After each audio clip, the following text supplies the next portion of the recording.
All right, so... Are we recording? We are. Wow! Yep. What content? Much show. Much podcast. Very wow.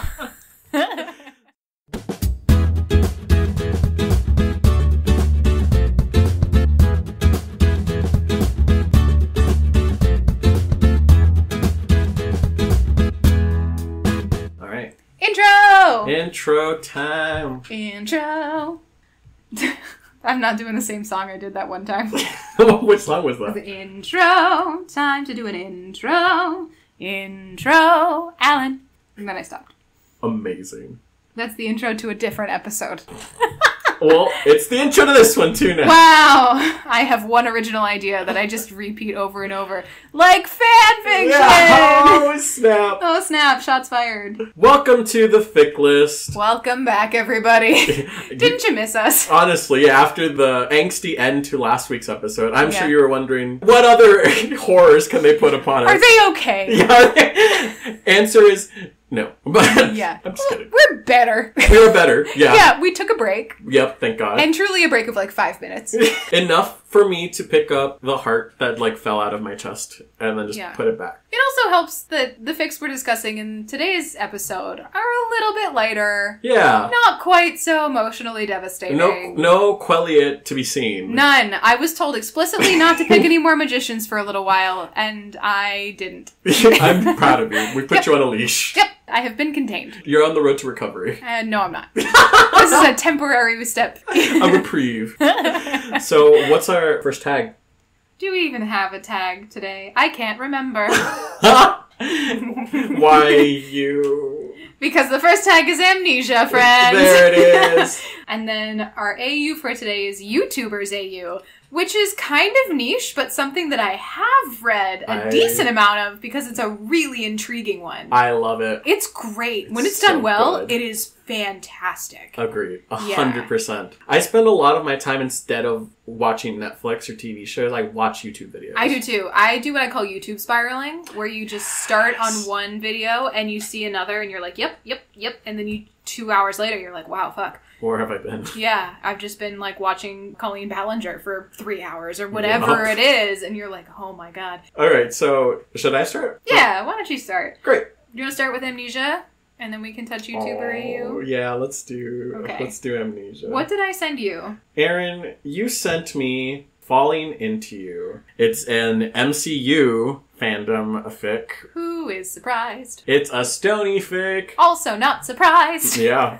The author is sabrecmc. SABRECMC. It's on Archive of Our Own, and the summary reads, Tony and Steve end up as fuck buddies after the events of The Winter Soldier, until Steve calls it off. When Loki's spell wipes all of Steve's memories since the last time Loki was in town, Tony decides it would be so much easier to just not tell Steve they had something of a relationship.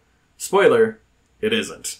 Or, how Steve fell in love with Tony and forgot about it, and how Tony fell in love with Steve and realized it. And that subtitle is really the best summary, I think, for this fic. That's very much the crux of it. Yeah. Back in our old haunting grounds, the MCU. We've made it back. Yeah. You told me no more magicians, and I took it to heart. I'm glad you're here. So I was like, well, I only read so many other fics, so we're going back to old territory. Yeah, so this one is relatively long, like, 53,000 words. It's 11 chapters, but a good number of those are fan art at the end. I didn't realize that, or I forgot as I was reading it. So I was reading it, I got to the end of the fic, and I was like, oh my God, and I still have 4 chapters?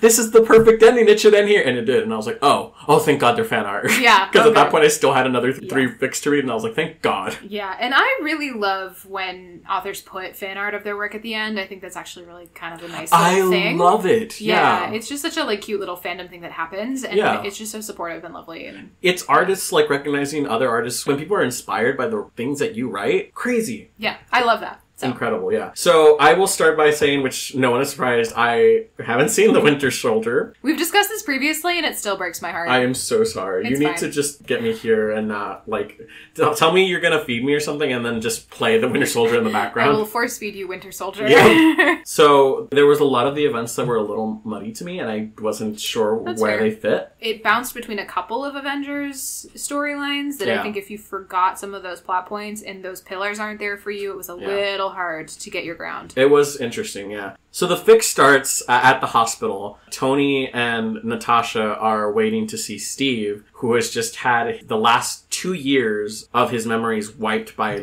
a spell that Loki cast. Yeah. Which means that all he remembers is like he was unfrozen 2 months ago or something like that. He basically remembers the events of Avengers 1. Yes. And that's really it. Which, when you think about everything that's happened in the MCU past that point to where we are now, the sheer volume of events in between that point and where they land, that's a lot of time. A lot. And most of this fic is told alternating between present and flashback. Mm-hmm. And most of the flashback, well, all the flashback scenes are Tony's. And you find out that he's kind of grappling with the fact that Cap is not going to have memories anymore of how he and Tony were fuck buddies and had started having sex and were having this, like, relationship that wasn't a relationship, that was undefined, and him being really angry about that and all this stuff, and Natasha being like, go easy on Steve because he doesn't remember anything, like, of you guys being friends or, you know, whatnot. Anything, yeah. Yeah. Steve takes everything in stride, like, pretty well. He's just like, okay, that makes sense. I've lost my memories, but okay. He's like, I'm already, like, 80 years in the future, and a super soldier. And to quote John Mulaney, this may as well happen. Correct. So a lot of the early fic is Steve kind of acclimating again to living in the tower, and Tony, like, trying to be helpful but not knowing how, and a lot of flashbacks to Steve and Tony and how they got started, how they started having sex and stuff, which was essentially the tension just got too much to bear, and Tony kissed Steve, and then they ended up banging in his lab. As is wont to happen in As Stony is wont fics. to happen. That happens a lot in Stony. Really? In the lab? In the lab specifically, where they're having a fight and it's a thing. That wasn't necessarily out of the realm of the typical. No, not at all. The whole story is Tony being so afraid of what he's feeling that he, like, doesn't realize it. Right. And him sort of, like, skirting all of the moments where Steve is trying to make their relationship more serious. Right. Than it has been. So it has been very fuck buddy relationship. But he will be like, oh, I heard about this great burger place. Do you want to go get dinner? And, like, Tony will respond, yeah, I'll grab the team. Whatever it is, he'll find a way to sort of, like, not make it a date and basically shut Steve down. Tony's kind of so oblivious that he doesn't even realize that's what he's doing. Exactly. Because he just can't process his own feelings in a healthy manner. Exactly. So at some point early on, Steve asks the group, they're having, like, a game night, was I dating anyone? Really hopefully, like, with a little hopeful glimmer in his eyes. And, of course, Tony's like, ugh. Because of what Erin mentioned, you know, Tony just continuously shooting Steve down when Steve wanted to go on dates and stuff. Steve ended it then, said he couldn't do it anymore, and Tony doesn't really understand why. Yeah, and that was, like, right before the amnesia took hold. So, correct. Like, ooh, awkward. Yep. So, for Steve to ask if he was seeing anyone, Tony's like, ooh, I mean, no? Yeah. But maybe? Yeah. So they tell him no, and then at some point, Tony just decides, you know, I want to try to, like, get to know him better, to, like, get some of that back. And, early on, when Tony's trying to get Steve to, like, reacclimate or whatnot, he takes him on a tour of the tower. Mm-hmm. They go to the gym and, like, he sees Shifty, which is the punching bag. Oh, yeah. And Steve asks, why is that punching bag named Shifty? And Tony has this whole flashback memory of pre-amnesia Steve punched it, and he's like, it was looking shifty. Yeah. And that's why it's named Shifty. And it's, like, a lot of moments like that. And, you know, Tony, like, has his heart in his throat, and he's like, it's an inside joke. You wouldn't understand. And so Tony takes Steve to his apartment, to Steve's apartment, and, like, tells him, you used to draw on this, you know, these are all your stuff, and if you need anything, just let me know. And Steve's like, cool, thanks. Tony's like, anything at all. I'm here. Any little bit of a thing that you could need. So I'm leaving now. Oh, did you say something? No? Oh, okay. Yeah, because I want to leave. Yeah, very much that. Fast forward a bit to there's a like gala or some sort, and Tony's at the bar watching Steve being hounded by a ton of people who want to like talk to him and shake his hand or take a picture with him. And he remembers how it used to be he would always be next to Steve, like kind of fending that attention off because he's very much a showboat and Steve is not. And Tony thought of it as his job. Yeah. And wanting to go out there, but he also didn't want to like intrude. And Steve was the one who insisted on coming out to this gala event because everyone was telling him, hey, you don't have to. You're still like getting the hang of things. And he was like, no, I want to go because Steve is very tired of being coddled. Yeah. So Tony's trying to give him some space and whatnot. And I think there's a flashback to when Tony asked Steve to go to like a social function with him. Steve was like, well, I don't really know how to dance. And Tony's like, well, I can teach you. And Steve is like, oh, really? You would really? And he's like, he has this like really hopeful like smile and it's really cute. And Tony's like, yeah, sure. And he grabs his tablet and types in on YouTube. Like, he's like, here, this channel, like, shows really simple steps and, like, you can just learn it really quick. And Steve just looks so crestfallen. He's like, oh, yeah, great. Then, well, I guess I better go learn this before the thing. Tony's like, yep, bye. Yeah. And it's so heartbreaking. Yep. I just keep breaking your heart. You're not kind to me. I'm not. I break my own heart, too, if it makes you feel better. Good. Yeah. So we're back at the Amnesia timeline. Right. And Steve starts to, like, hold up his arm like he has the shield in front of him. Kind of like, so he's, like, very uncomfortable. It looks like he's having an episode. And so Tony, like, swoops in, as Natasha puts it. Swoops in, does his thing, and takes him out into, like, the balcony and stuff. And Steve is like, you don't have to coddle me, and he's very angry. And Tony's like, no, this is what we used to do. I'm comfortable doing this because I've done it my whole life, and you are comfortable with other things. And this is our dynamic. Yeah. And Steve was like, oh, okay. And Tony then says, I hear that there's a place close by that has the best onion rings in the city. Do you want to just dip and go? And Steve was like, yeah, let's do that. So they go to the diner and they have a good old time. Flashback to that time when Steve asked Tony if he wanted to go to this particular diner, and Tony was like, nope, thanks. So Tony's like basically righting the wrongs that he has done Steve without really recognizing that that's what he's doing at this point, and realizing that he will really like Steve, and he's like, oh, this is great. It's very much the personification of you don't know what you have until you've lost it. Yeah, and that's what Tony's realizing. He's getting another chance at this, and he's like, how could I have never realized that, you know, he's so funny and he's so warm and he makes me feel this way. So at the end of the diner date, they go back to Steve's, they're in the common room at the tower, and Tony just like goes for the kiss. And Steve like pushes him back and he's like, no, I'm not that way. Sorry, I'm not that way. And Tony is like, oh, he hasn't come to terms with the fact that,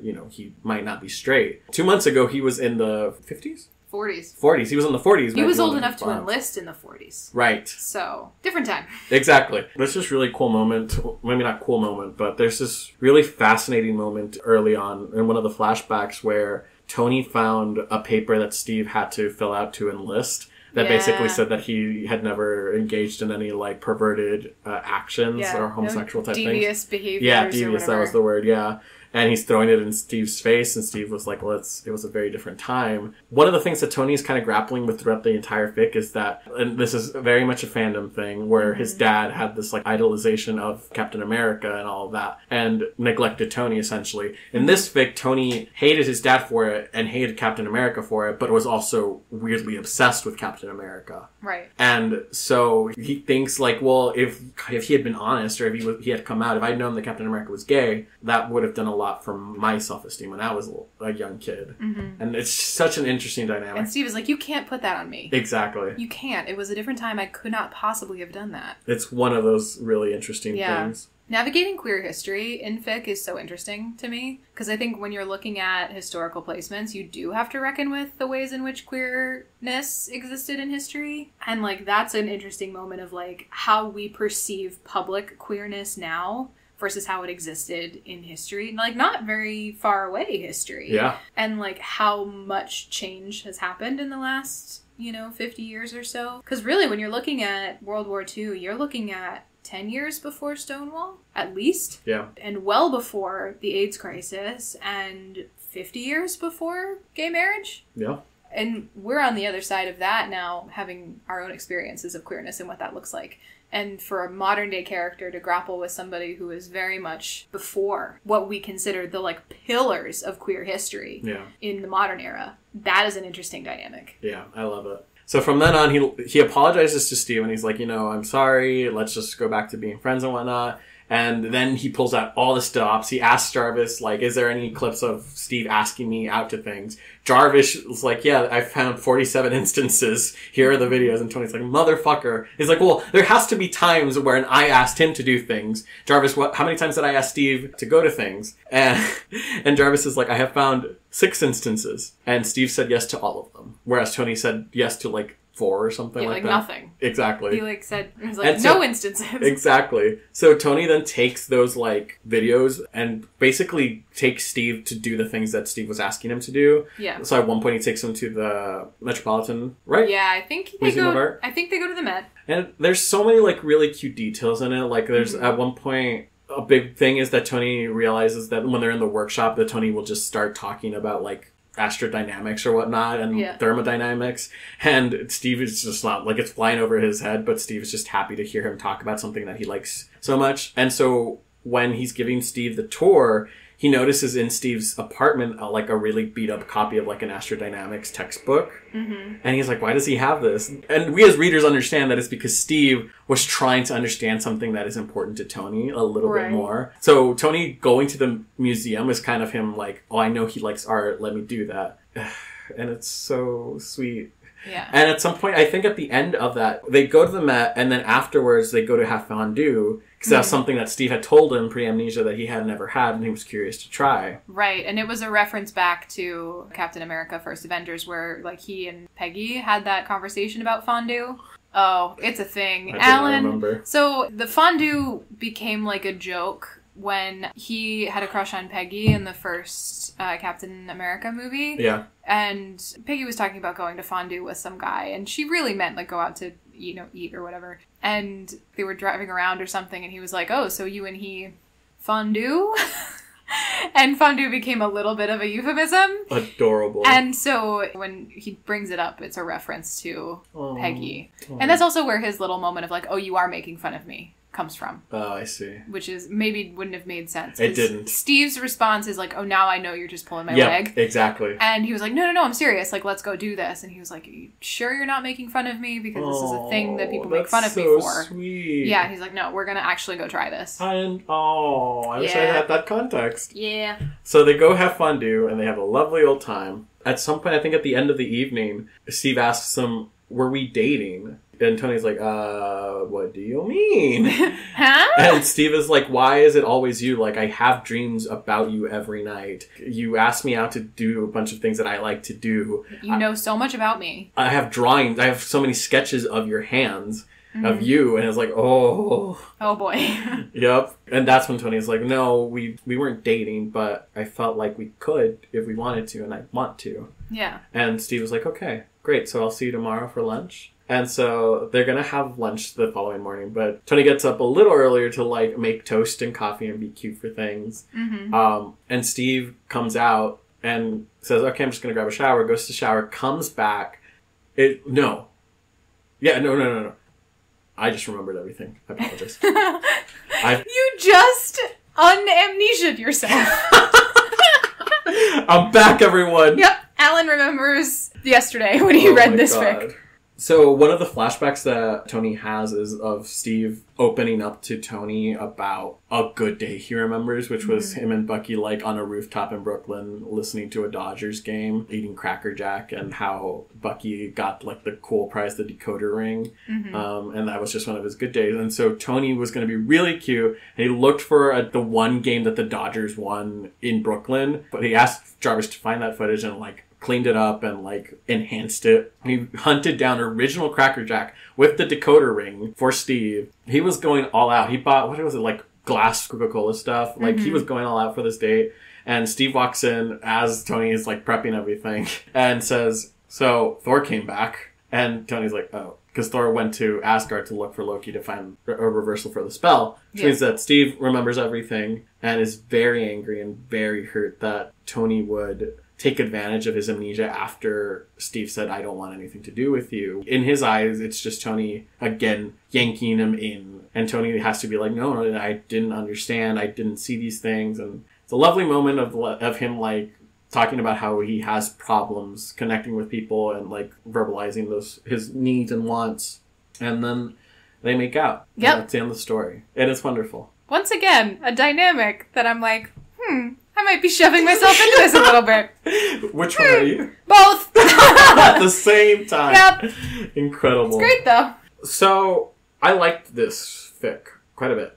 My only gripe, and it's a pretty big one, is this is very much the type of fic that you like, which is, all, like, it's just so much descriptors, and, like, this is what Tony's thinking, and, like, and, like, this is what Steve is thinking. And it's very heady. It's so heady. It's so fucking, like, to the point where I feel like the narrative becomes circular, and, like, we talk about the same thing over and over, like, 3 times before we finally move on. Yeah. And I'm like, we can condense this and, like, really focus in on the narrative, and it would be phenomenal. I think that's a fair critique. That was the only thing that was driving me crazy about this fic, because I was like, I was in it, and I loved all of the, like, I thought the relationships were there, really dynamic and fascinating characterization. Yeah, it just dragged a long time. Yeah. But I really enjoyed this fic. I thought it was really good. I would give this 3.1.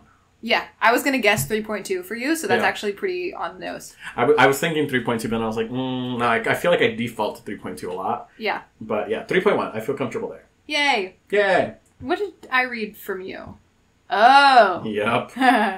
In another episode of Erin's Gonna Fuck Up the Names. I cannot wait. And this is something that I should know. Yeah, in theory? Alan sent me technically 2 fics for this, but they are 2 one-shots that really should have been 1 2-part fic, in my opinion. Yeah. So I understand why he sent both of these. The title is called It's Only a Paper Moon, and this was written by whittackers, Whittackers, on Archive of Our Own. It is a Les Miserables fandom Do fic. you hear the people singing the song of angry fics? It is between... I don't know what it is. I was more confident with the Naruto fic. It's so fascinating. I believe... Enjolras? Enjolras. Oh, fuck. Enjolras. I cannot pronounce French, guys. I went to France and spoke Spanish. That's a real true story. In college, I went to visit Paris because a friend was studying abroad there, and instead of attempting to learn minor French phrases, I asked everyone if they could speak Spanish because I could speak enough conversational Spanish to get through because I cannot speak French. That's amazing. Enjolras and Grantaire? Yeah. That one's a little easier. It might have like a different pronunciation, but I just always say Grantaire in my head. Okay. It's an alternate universe modern setting fic. Yes. It's also sort of like an established relationship. They're married and all this kind of stuff. The summary of this fic. Grantaire goes to sleep one night, drunk, depressed, and hopeless. He wakes up married, successful, and in love, with no memory of how it's happened. Unfortunately, Grantaire's brain won't accept nice things happening to him. And I read that summary and I was like, oh, Alan gets me as a person. And I was like, oh, it's gonna be dark. Cool, great. We open, Grantaire is literally drinking straight out of a bottle, having like a depressive episode. He's a painter, and he's attempting to paint something for his university's art program. But he's struggling, and he's basically just trashing himself and being like, this sucks. He goes to try to get more alcohol, stands up, and then goes to like throw the canvas or otherwise like hurt it, falls, cracks his head on the counter, and blacks out. There's kind of like a moment, there's like a line break, and then he wakes up and he's in a hospital bed and he sees this like beautiful man sitting next to him and goes, oh, my ange, or whatever it is. Yeah, that's good. And he's like, literal angel standing next to me. And it's Enjolras. And, you know, he's sitting there holding his hand and saying, do not ever put me through this again. And he's like, who are you?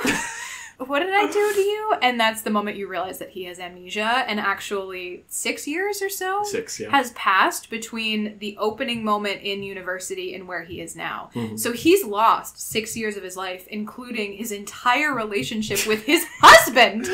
Can I just, really quick, I hope that that's how I find my husband. Just wake up one day in the hospital and a beautiful man's next to me. I'd be so happy. Oh, we are an established couple? Great. From there, they sort of call in all of his friends, and this correlates to all of the guys in the barricade in the show, and in the book and all of that. And they all come running in, and they're like, ooh, this is great, you're awake, woohoo! And he's like, who the fuck is you? It's like, I'm glad I have so many friends. This seems atypical of me, because I was very depressed, like, 2 minutes ago. But, like, one of his friends was from before, you know, the point at which he's regressed to. So he knows that this is legitimately his life. He just is like, oh, I don't remember any of this. He takes it pretty well in stride, considering. He's like, honestly. Okay, like, I would have a full-on panic attack, but sure. He's like, wait, how did this happen? And then Angel Ross, motherfucker, is like, we were at a protest. And Grantair's like, that doesn't sound like me. And he's like, well, I was at a protest, and you went with me, and we got separated, and you kind of got pushed down the stairs, or something happened, bashed your head in, and now we're here. And he is like, well, what were we protesting? And Angel Ross is like, this is bad. I'm gonna just isolate that clip, and I'm gonna put it as my ringtone. Yeah, and it's like, well, let's not get into it too much. And he's kind of like, all right, I'll put this on the back burner for now. And they kind of go back home. They decide to sort of piece together his memories in a way that he can kind of relearn them, just like by rote. And Angel Ross makes him a, like, flip book of all of his relationships, so like all of his friendships and stuff, which is super cute. And Grantair is really struggling, but in a way that he's really internalizing. And Angel Ross is also very sad and also internalizing. So you watch these two sort of walk around each other, and they don't know how to be married anymore because Grantair has never known this person. But Angel Ross relies on him so much and is like so deeply devastated by what's happened but can't really show it. So there's that dynamic, and like they sleep separately for the first time in forever. And Grantair feels bad about it but also is like really uncomfortable, and like it's a whole thing. Grantair has regressed to a point in which he is not in a good mental health place and feels very much like now he has to pretend to be okay when he's not. And he's like, I have become this thing that everybody expects me to become or wants me to become, and I have no idea how to be that because like 2 minutes ago, I was a drunk, depressed college student who wasn't going to go anywhere or do anything. And now all of a sudden, he also owns his own gallery. He's this like devoted husband by all accounts. He's been really kind and like gracious with his friends. He has all of these friends, and he gets really frustrated having to like perform this. And he actually slips back into drinking when he had been sober for at least 4 years. So it's pretty much that. Like, there isn't a lot of like narrative touch points to go from plot-wise, particularly in the first fic. I was actually a little frustrated by the end of the first fic because it really ends with his friends are coming over and they're going to watch a movie, and they're like, oh, we forgot that you forgot that there's this Star Wars movie that they rebooted. Isn't that great? We're going to watch Star Wars. And Grantair has decided that, like, he's going to cuddle with Angel Ross and, like, live this life, but he hasn't remembered a damn thing of it. Right. So it's very much choosing to keep portraying this, even though he's uncomfortable. Which is a really unsettling and unsatisfying ending. Agreed. Which is interesting as a narrative choice. So Alan, when he sent me this fic, also included a comment in the Google Doc which said, I'm going to make the sequel to this required reading, so go and skip ahead to that. So I did. A Canvas Sky is the sequel or the continuation of the narrative where Grantair really hits rock bottom. He starts drinking heavily, hiding it from Angel Ross and not copping to it. He isn't painting. He isn't meeting up with his friends, but he starts to slowly recover his memories. And he has to, like, grapple with those because he realizes that it's not all good. So he has this idea of who he had become in his head as this, like, perfect, devoted husband and all of these things. But then he remembers, like, the times where they had broken up, and it was because Angel Ross had done something wrong or they had a really nasty fight. And he kind of talks about how he's like, I was sort of living in ignorant bliss of how painful this was. Now that I have this pain back, it's like, oh, this is something that I wish it wasn't so raw again. So he slowly but surely renews his memory, and in that, the protest kind of comes back into play because it becomes clear that Angel Ross, one of the things that he's working on that's keeping him up at night is this case. He's a lawyer, and it's a labor dispute case, but it's actually a really dangerous case. And the reason Grantair might have fallen down the stairs could actually have been the plaintiffs in this case shoving him down the stairs and intentionally harming him. And that had been something that they had been fighting about because Grantair knew that this was going to be a very dangerous case. And Angel Ross decided that it was more important to take out this slumlord straightforward guy than to protect himself or Grantaire. And now he's living with the guilt of that decision because he sees that it really hurt him and stuff. And he remembers that fight now, and like that's coming back to him, and they have to like parse through those arguments again in a very real way. Yeah. In the end, again, it's sort of long and fragmented and a little bit meandering. But in the end, Enjolras does win the case, which is good. Grantaire largely remembers his life. He gets it all back in this really sweet trip to the aquarium with his friends. So his friends take him to the aquarium, and he was like, how often do we go to the aquarium? This seems a little odd. And his friend sort of cryptically answers, like, we go when we need to. And it sort of becomes clear that that's their little, like, therapy session place, where they go to, like, talk about their lives. And in sort of divulging that he had been drinking again and really struggling, his memories come back of the aquarium, and it kind of unlocks the whole thing. So that ends up being pretty good. And he and Enjolras, like, definitely move past their fight and reach sort of an understanding of, like, why he had to do the case and why it was good that he did it ultimately. And, like, they move forward from there, the stronger for it. Yes. But it was a little bit narratively meandery. Yes. I didn't mean I didn't like it. I actually quite liked it. Yeah. But it's hard to recap something with very thin plotline. And one of the reasons I chose this was for the last 4 episodes, my heart of hearts, I was like, I know I need to introduce Enjolras and Grantaire into the mix. Yeah. I just didn't know when the time was, and I found this one. I was like, perfect, the time has come. You're like, I can't wait to hear Erin butcher this name every time she says it. Honestly, I thought you were going to butcher the Japanese name, so when you couldn't do the French, I was like, what happened? It's way worse with French. That's so interesting. I don't understand French. But one of the reasons I chose this was because I kind of like to choose things specifically for the general tags that take a new twist on them. And I thought that this was really interesting in that I feel like a lot of amnesia fics are from the point of view of not the person going through the amnesia. Yeah. But like, oh. People around him. Exactly. Like, oh, he lost his memory and we're trying to help him. But this was pretty heavy on Grantaire. It's truly from his perspective. Like, literally the first bit, like, he's in college, he's like hating himself, hating his work, hits his head, boom, wakes up, and like, that is so interesting. That's such a good, like, jump. Yeah. I love the way they dissect Enjolras a little bit, because there's a moment where he struggles with Grantaire's memory loss, and he's like, a piece of me thinks your brain is cutting me out because the moment you're talking about was 2 weeks before we met. So did you want to forget me? Oh, that's right. Like, that character is so charismatic and so larger than life that to be able to strip that back a little bit and be like, what would it be like actually being that person? Not necessarily always being on. What does that person look like behind closed doors? And I think that was a really interesting character question, and it explored it in a really meaty, sort of juicy way. Yeah. And one of the things that he says too, he was like, you know, you're going to remember some things that aren't flattering. Like, there was a period of time where, like, you broke up with me. Yeah, because of how awful I was being. And Grantaire is like, well, how could I possibly have broken up with you? And he's like, you'll remember. Like, there was a point in my life where I was not a good person to you, and like that's why we broke up. So having that dynamic was, I thought, really mature and really interesting, and a really compelling, again, sort of perspective shift. Exactly. Where Grantaire is sort of like glossed over some of the like edgier bits of other people in his life, but putting so much on himself. Right. To then have to be like, no, I'm actually a pretty good person. I'm just getting the pieces of context back together. Exactly. Gives me a fuller picture of the people around me. Yeah. I feel like amnesia fics usually deal with the coming back of memories in like one of 2 ways. It either happens off screen, or it happens and like they have like a headache and like it all comes rushing back and it feels really overwhelming. This fic didn't do it that way. So this is a quote: like a painting you've walked past 100 times and only seen the colors and lines that you suddenly realize the shape of, Grantaire realizes his life.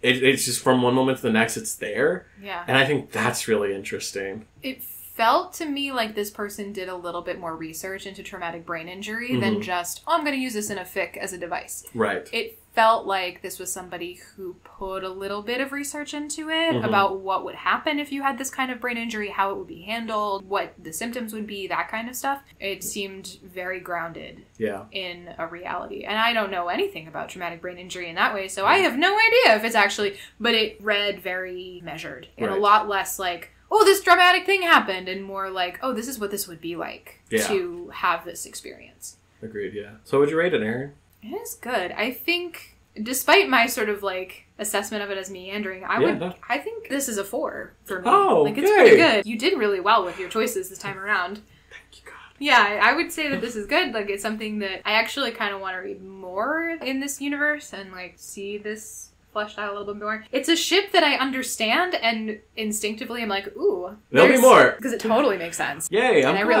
I liked it a lot. Oh, I'm so glad. So the next tag is our AU tag, which is the one that I think we're really excited about for this episode, which is YouTubers. I love it. Do you want me to start, or do you want to start? I can start. Okay. So, you sent me Do It for the Views, written by emmaofmisthaven. It is on Archive of Our Own, and it is a To All the Boys I've Loved Before fic. A new fandom. Yeah! I'm so proud of you. A miracle. Have you seen this movie yet?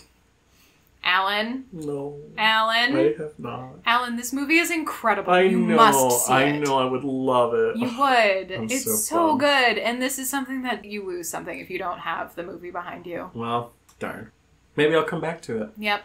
So the summary reads, so we are talking 1 collab every month and a half on Lara Jane's channel and 2 appearances every fortnight on Peter's. Trina outlines after half an hour of discussion of agreed terms, as well as 5 pictures each per month on Instagram. Sounds perfect to me, Peter's manager agrees. Because that is Lara Jane's life now. Drafting a contract not just for a collaboration with Peter, but for a fake dating arrangement between the two of them. And look, Lara Jane is not stupid. She gets it. Lots of celebrities date for PR, and she even knows a YouTuber or two who had sketchy relationships for views. She just never really thought she would be one of those people, though.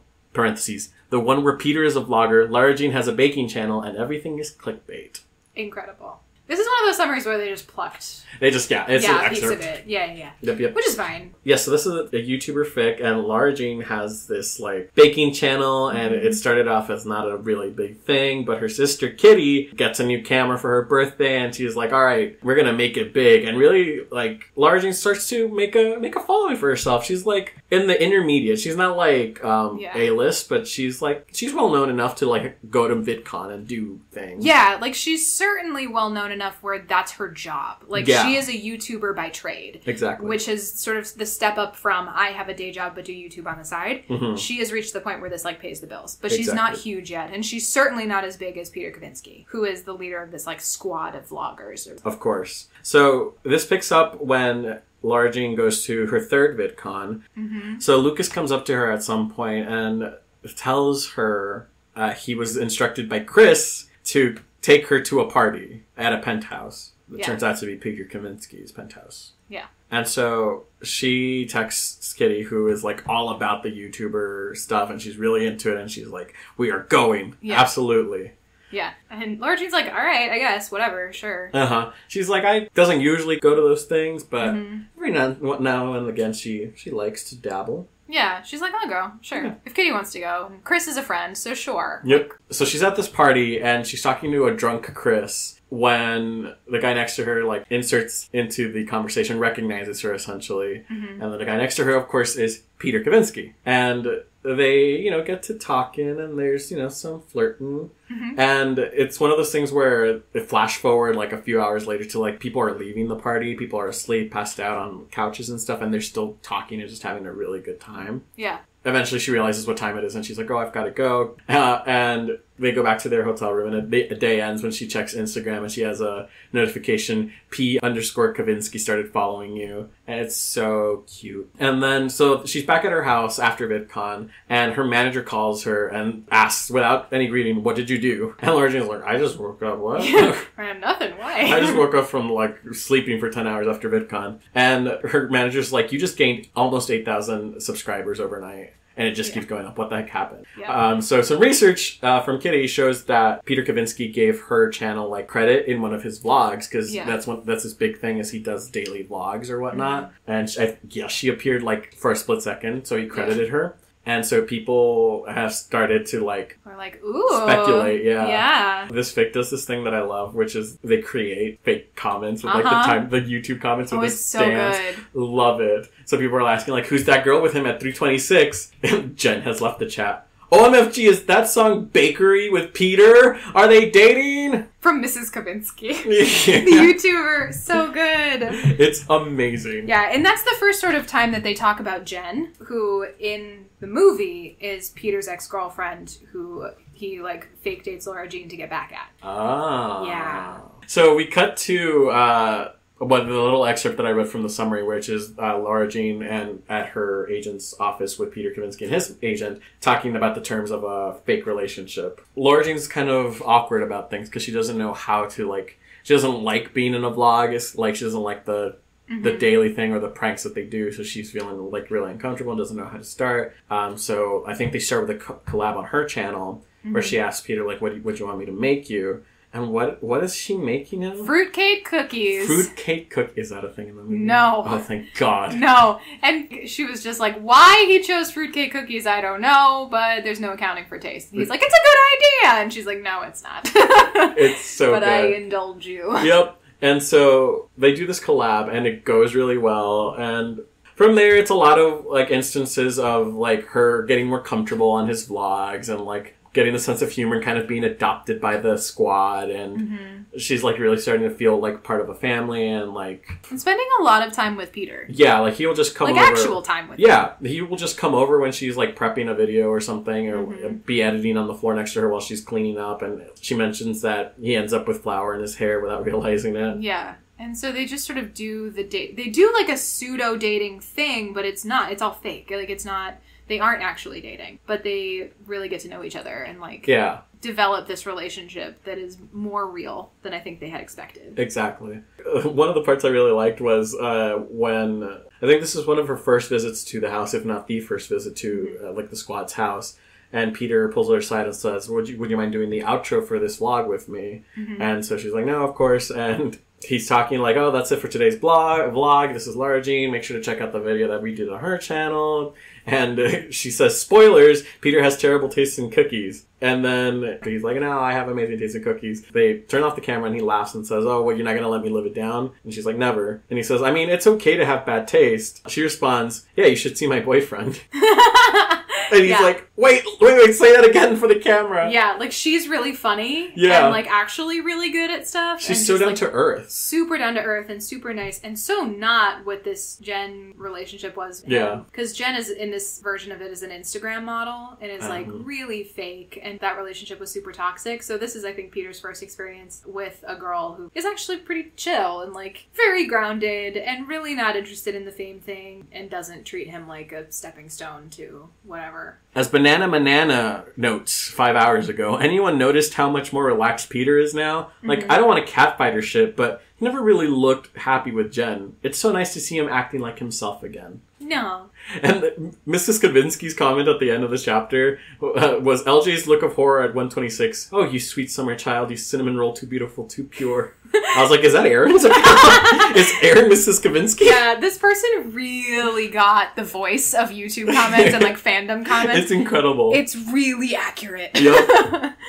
So, the second chapter and the last chapter in this kind of opens with Peter asking Laura Jean if she'll go to a party with him, which is a little strange because she has been going out to parties with him before, and so she understands like, oh, this is like a big deal. Is she gonna be there? And he's like, yeah, she will. And she asks, are you trying to make her jealous? And he says, what? No. How? What? No. A little? Yeah. Yeah, not jealous in a fight to get me back way. More look at what you gave up on and how much better I am off without you, if that makes sense. And it does. Yeah. So they go to this party and it's really cutesy and he like goes to get her a drink or whatnot and she's very comfortable. She's with Chris and Lucas, I believe, and she looks at Jen from across the way and is intimidated a little bit. She also has this moment where she was like, oh, Jen looks so different in person. That's right. She uses a lot of Facetune in her Instagram, which I guess makes sense, but Laura Jean does have this little moment of like being a little petty, which is like actually really great. It's so good. Because Laura Jean can be a little petty. She can come across as really sweet and innocent, but she can also be a little not that. And that was a great nod to that character trait of hers, where she can be a little petty. I loved it. So at some point, Laura Jean asks Peter to go get her a slice of pizza, and he goes, and that's the moment Jen chooses to strike. Yeah. And so she like corners him, like it looks like they're having a pretty intense discussion. Yeah. But Laura Jean is just like, no, like, I'll just let them, like, I don't want to intrude and make it a bigger thing. And then Peter comes up, just stalks over to her with no pizza and tells her, hey, we're leaving, let's go. And she's immediately, like, game for it. She's like, yeah, great. And he, like, kisses her, like, pretty, not aggressively, but, like, with gusto. Yeah, like, with feeling. But yeah. Up to this point, Laura Jean had instituted a no PDA rule. That's right, yeah. She had said at the beginning of the party, it's fine, the PDA rule doesn't apply tonight. So it wasn't without consent, but it was something out of character for their relationship up to this point, and a little bit jarring. And she wasn't super expecting it. Yeah. They end up at a diner, and we love a diner. We love a diner. It's so cute. Also a movie reference. Oh! Mm-hmm. You should have told me to watch this movie, Erin. I'm blaming you. I thought it went with the thing. I thought that happened. Just kidding. You were supposed to have watched it months ago. Well, so. anywhoomst. Oh my god, not again. So Peter's like in a bit of a funk, and Laura Jean asks, like, hey, is everything okay? And he looks at his phone, and he's like, she's blowing up my notifications. Essentially, like, she's on her Instagram story, calling him out and making him look like the bad guy, which is what she did at the beginning, right before he broke up with her. Like, that's how manipulative she's been. Laura Jean says, we'll open Instagram, let's give her a taste of her own medicine. And they just, like, they took, like, a cute diner selfie, no fancy captions or anything, but just, like, a really, like, a snapshot of a really lovely moment. And it's wonderful. Yeah. So, a thing that was established right before the party, or at the first party when they were at VidCon, is that she had made out with John Ambrose the year before. It was established that it was nothing, but John Ambrose is part of this, like, squad. So, at some point, after the diner, the cute diner moment, John Ambrose finds Laura Jean in the kitchen as she was, like, getting a snack or something, and he has, like, this old book that his grandmother had collected of a bunch of recipes and stuff, and his grandmother wanted her to have it because John Ambrose had, like, shown her some of her videos, and her grandmother liked her a lot and wanted her to have it, and it was this, like, really sweet moment. And Laura Jean was like, oh, well, you should collab, you should come on and we can try to bake one of these recipes. And Peter's, like, at the door frame, and of course no one noticed that, and he's very, like, hurt about it because the collabs had been just between Laura Jean and Peter at this point. Yeah. And he was like, oh, so now we're just gonna let other people in, that's fine. And Christmas came and went, and that was the end of their contract period, so they were no longer obligated to, like, fake date or whatnot. They come back, Laura Jean and Kitty come back from Korea where they spent Christmas, to Chris being like, pack, we're going somewhere. They go to this, like, cabin. Well, in the movie, it's a ski trip. Like, it's a class ski trip. I see. So this translated into them going up to a cabin in the snowy mountains. Right, to spend New Year's. So there was room in Peter's car, like, one spot in Peter's car and one spot in Chris's car. And Laura Jean says, I'm going with Chris, and it's awful. Yep. And Peter's like, Yep. And I think at this point it's just because Laura Jean is trying to, like, she knows she likes him, but is trying to, like, put some distance between them. Right. Well, their contract's over, and she's like, he has no reason to, like, still want to be around me. Exactly. It's over. It's fine. So they're at the cabin. I'd like to still be his friend. Yeah. You know? So they're at the cabin, and everyone's having a good time, and someone, let me see who is it. I think it's Lucas. Lucas comes up to her and tells her, hey, you should go talk to him. He's moping. And she's like, what do you mean he's moping? I'm the one with the feelings and the pining. And he goes, oh no, baby. Yep. Oh no. Who's the one who instituted a no PDA rule? Who's the one who has been distancing herself from him? Who's the one who was like super open to, like, collabing with other people versus who's the one who got all salty?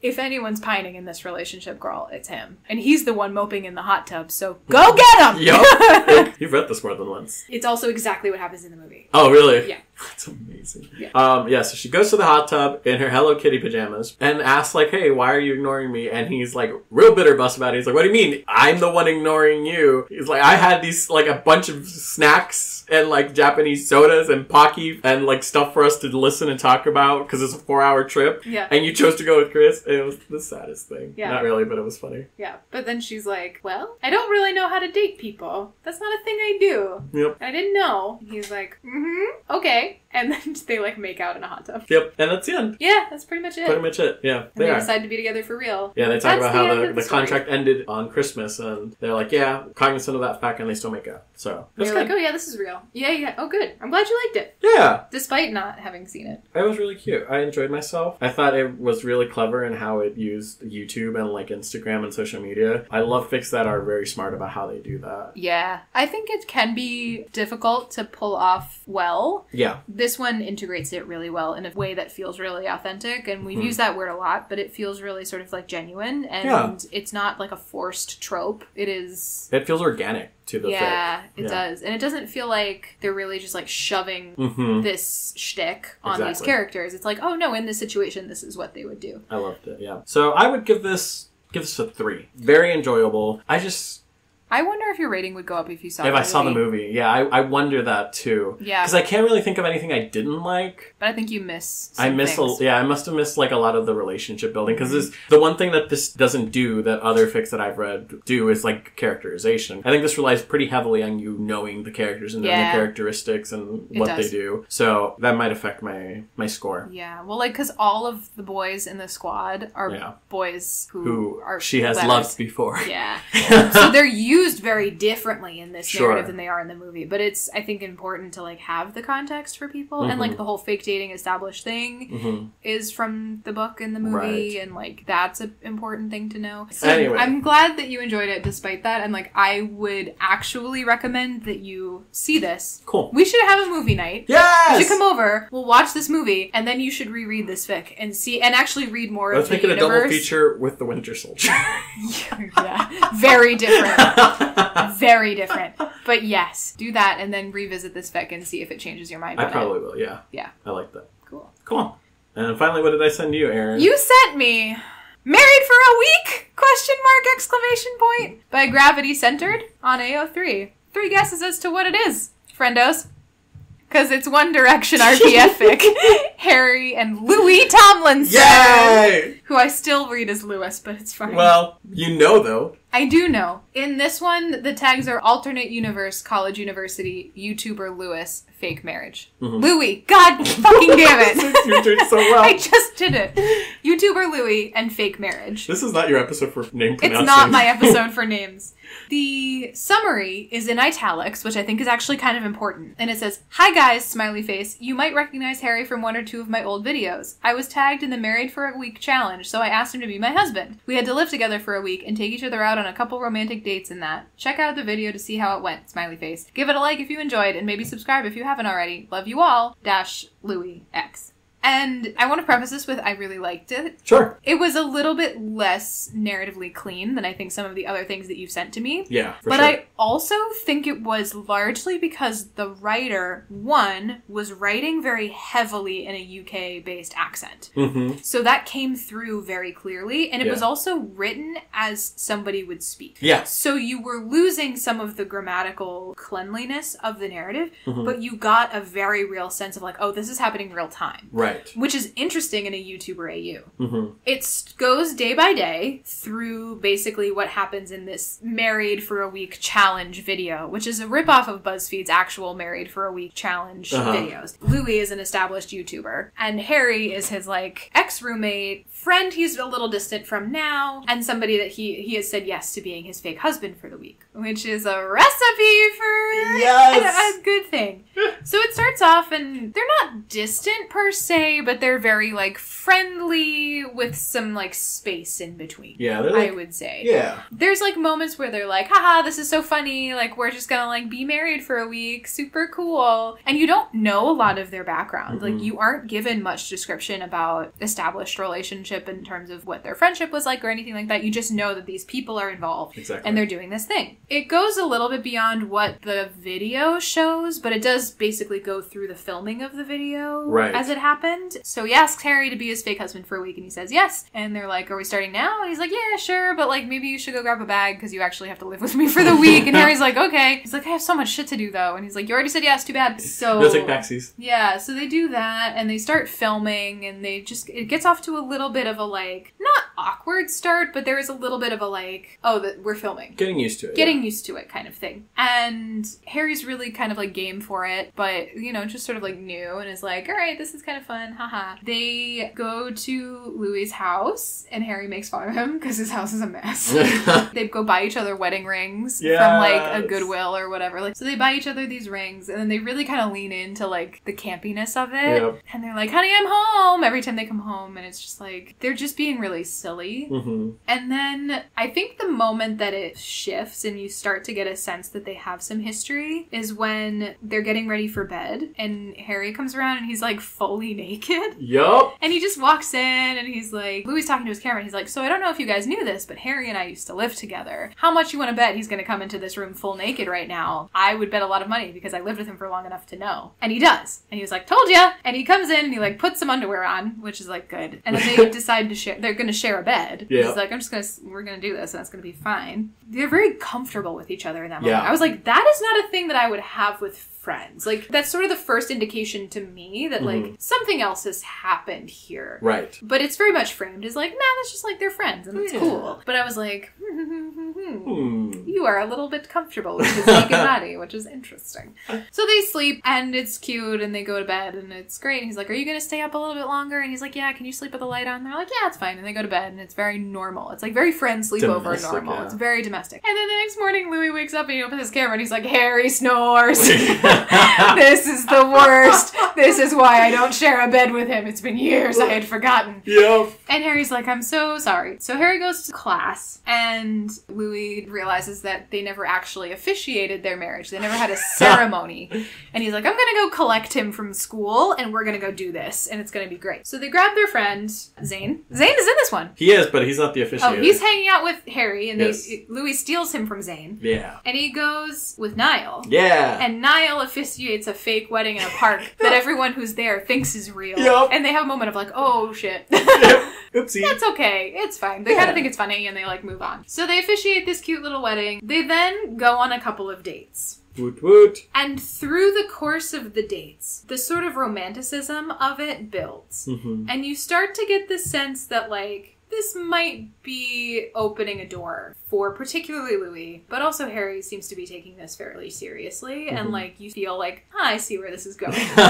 You know, you go through it and there's dates where they go to the beach and it's really pretty and they go and look at the stars and it's really romantic and they reconnect for the first time again with the star dates. I want that date. Me too. Okay, really quick tangent. I don't know. I might have told you this. I was dating this guy when I was living in Central Texas. We were together for like a month or something really short. And he wanted to take me to hang out with his friends, meet his friends. So we went and it was like out there. It was like a half hour away from the city I was living in. So middle of Texas, nothing but like farmland. It was crazy. So we got to the trailer. Black, I'm sure. Yeah, where his friends were like hanging out, and I got out and I looked up and the star had never been brighter. Yeah. And it was like one of those moments I was like, hey, come here, look at this. And he didn't care. He was just like, well, my friends are inside. Dump him.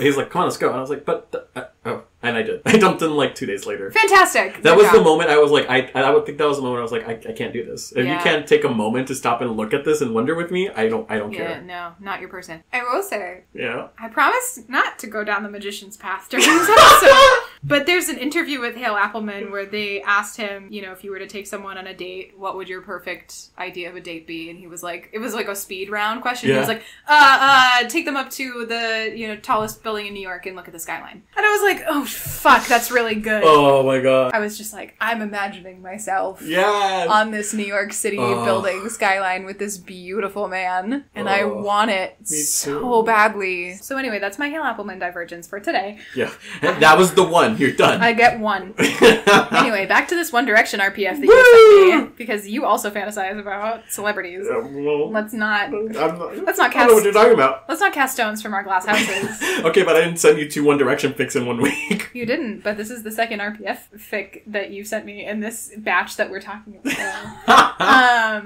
Anyway, so Louis largely is sleeping with pajamas on. I don't know what about it, but he loosens up and he ends up sleeping in just like underwear next to him, and it's the first time that they're sleeping basically like skin to skin. Yeah. And he just is like, oh shit. Oh fuck. He cute. I'm cute. I got a boner. That would be your fan fiction. Yeah, it was great. And so he's just like, oh no. So they get to sort of later in the week and they have to go on these dates and they're getting more and more elaborate as it goes on. And they have that moment where they're like, oh, it makes it feel more real, doesn't it? And, like, he's like, yeah, it feels like there's some elements of this that are more real than not, I think. Like, oh, I do care about you as a person. Is that the date where... Oh, no, it's after the beach where Louis vlogs about, Harry and I used to hang out all the time. That stopped when I moved out with my girlfriend. I no longer live with that girlfriend, but we've been building back up our friendship because there was a period of time where I really didn't talk to him very much, and this week is actually really great. So they go to the fair after that, and it's so stinking cute. It's adorable. It's really adorable. And, like, Louis wins a teddy bear for Harry. But, like, by telling the carnival lady who runs the, like, ring toss game that they're married and he's trying to win something for his husband, and she, like, gives him it. And I'm like, you lied again. But for the greater good. Yeah, and it was really cute. And he was like, are you sure? And she's like, I have a bunch more of these in the truck. Don't worry about it. Yep. So they have this, like, really super cute date, and they go up on the Ferris wheel, and Louis keeps having these little moments of, like, no, this is for us, which is very romantic, but also very, like, feelingsy, where all of a sudden he's like, I don't even want to film this right now because this is for me. Exactly. And, like, that is where you realize, oh, this means more to him. Mm-hmm. And then they just start sleeping, and they're just, like, deeply entangled. I love there's a Tumblr post going around that was like, give me fake dating. Give me sharing a bed. I want surprise limb entanglement, or I want nothing. Like, give me limb entanglement. Would it be fair to say, Erin, that people can see this post on our Tumblr? I did reblog it on the Tumblr because it was so accurate, where I was like, yes, I do want surprise limb entanglement. Same. It's so good. Oof. So they wake up and they're like, okay. Louis gets a little bit of, like, a morning boner over Harry's tattoos, because it's the first time he really takes a look at him and is like, ooh, you've got new tattoos since I last saw you. Yep. You're a little bit more toned since the last time I saw you. Shit, you're really great. And he's just like, oh, no. And then Harry goes to, like, make him breakfast, and Louis is like, fuck. You are really cute. Oh, boy. Some feelings that I had buried are resurfacing. Exactly. Really is what it is. Mm-hmm. And he's like, oh, but I don't know how Harry feels about me or whatever. Mm-hmm. And they get to their last day, and they have this conversation in their last quote-unquote date where they go and get, like, a milkshake or whatever, and they really talk about, you know, Louis like, I wonder if I made the wrong choice moving out and, like, leaving you behind for this girl. And Harry's like, I don't hold it against you. Like, you made the best choice given what you felt at the time. And, like, just because, you know, he was like, yeah, something was blossoming between us, but, like, you knew you loved her. Yeah. And Louis like, I don't know, man. Like, you know, it wasn't fair anyway we cut it. And, like, I did love her, but I also kind of regret that it put a stop to us. I kind of thought I could have both. Yeah. And he was like, well, you know, we're back together now as, like, friends, and we're rebuilding and stuff. And they're like, well, I'm just really glad that we're seeing each other. I've missed hanging out with you.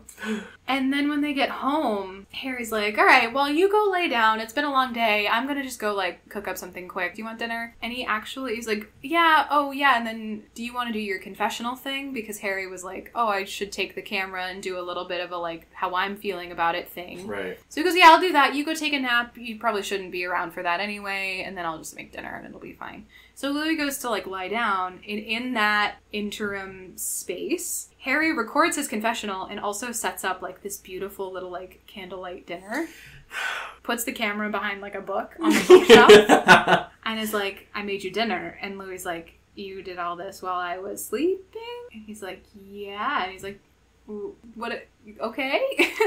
And Harry's like, well, I just wanted to have, like, a good last night together. And Louis sort of, like, bravely is like, it doesn't have to be the last one. And they go for it. Yeah, they do. They kiss, and it's super cute, and it's super romantic.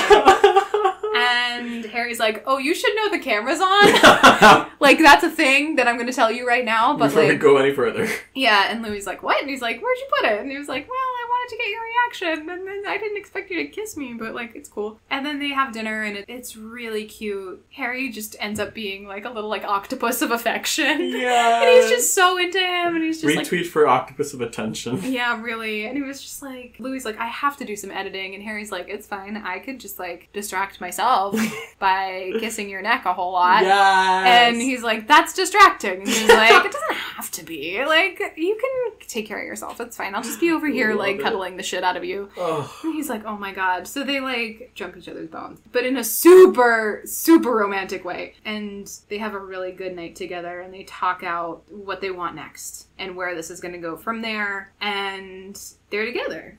Louis like, boyfriend, huh? Bit of a downgrade, isn't it? Husband to boyfriend. And Harry's like, we could just put our divorce on hold for a bit. I'm like, it's fine. And Louis like, yeah, that's cute. So they've decided that they're going to be like an established couple. I loved this. I think I needed it, given all of the angst that I had rehashed and opened up. And like, this was just... The phrase tooth rotting fluff comes to mind, but it was really good, and like I liked it a lot. I'm glad. Even though I think prose wise it's not as on point as some of the other things that we've discussed, I think it comes from a narrative choice more than like not necessarily being well done. I think there's elements of it where the grammar's not great, but like it certainly didn't take me out of it, and in fact, because it was so colloquial, it actually made it better in some ways, because I was like, oh, I can hear this video coming together, like I can see it. So that was cool. I would definitely rate this like a solid 3.8. Nice! Oh, yay! Yeah. So your your average just went up. I know. Honestly, the last like 2 episodes, my average just shot up. Yeah. I'm so happy. So it was a good time. Thank you for sending this. Of course. I don't think I will ever understand the appeal of One Direction, ever. But I have to be honest, I don't know where it came from. Yeah. Because I didn't listen to One Direction. I like 2 songs, and that's it. But I didn't like follow any of the drama between them when they broke up, and like nothing. Yeah. But something about reading the like Harry and Louis just does it for me. Like it just feels like one of those pairings that I really like. Maybe it's because we don't know a whole lot about what's going on. It's kind of like you can just kind of put them in all sorts of situations, and it works. And it's helpful like to have just like pictures of them, you know? Yeah. Because I feel like, even like with the Quelliot thing, there's a pressure when I'm reading something that's Quelliot, knowing that there's canon behind it. Right. Whereas with RPF, there's not really a canon. There's just their lives, and we don't know that, and that's the way it should stay, you know? Right. So, yeah. You can just imagine. Exactly. Do you know what's weird? Is I don't actually read a whole lot of RPF. In general, despite the fact that I have a very vivid imagination with certain celebrities who shall remain nameless. Go back about 20 minutes. And yeah, but I don't actively seek out RPF of celebrities that I have like crushes on or anything like that. Oh yeah, I think that'd be interesting. I don't know that I could do that either. That's not really a thing that I do. I mean, the only actor that I read any amount of RPF of is Chris Evans. I was about to say, yeah. But it's never him with other actors. It's always him with either a reader self-insert, which is a whole genre of fic that we should talk about. I was going to say, I love a good reader self-insert. Me too. Yes. I love those. I actually think they're delightful. Same. Or him with like an original female character who is essentially a reader self-insert with a name. That's what that is. I was like, okay. But it's interesting because I don't do this type of RPF often, where it's like 2 real people. Right. Like, that's not what I go for. That makes sense. Yeah, no. It was a good time. Cool. Well done. I'm glad that we ended on the fluff, as opposed to the heart-wrenching angst that was last episode. Yeah, I agree. This was a good needed to, like, calm down. Yeah. We got real deep there for a minute, then we had to just, like, back up. Mm-hmm. It's like... I'm gonna say a phrase that, like... I can't wait. Belies the thing. It's like fanfiction aftercare. We had to be just gentle with each other for a little bit. Yep. I just outed myself as someone who reads slightly kinkier stuff that I have copped to up till now. Oh, I can't... We're gonna do a kinky week at some point. It'll be great. Oh my god. Yeah, it's gonna be super fun. It's gonna be great. Keep listening to the fic list. Please. Because, boy, this only gets more fun the longer we do it. And hey, be part of the conversation. Send us your recommendations, any fics that you've read recently or that you are reading. Yeah. I will say we try to keep it to things that are less than 20 chapters or like not crazy long, just so we can actually read it before we talk about it. Yeah. But that's not to say don't send us stuff that you like that's longer, because we might do a couple of like more long-term fic episodes. Think, So send us your stuff that you're into and definitely get us out of these fandoms that we're just all 5 of them so settled into. Like, please, there's a Google Doc that you can actually get from our Twitter account, and you can submit stuff anonymously there. You can put your name on it if you want, but we won't know who it is. Just send us your recommendations, and it's a good time. So follow us on Tumblr, follow us on Twitter, like us on iTunes, Spotify, and or SoundCloud. Yeah. And then, tell your friends. Reach out. Yeah, tell your friends. Rate, review. We will see you guys on the next episode. Bye.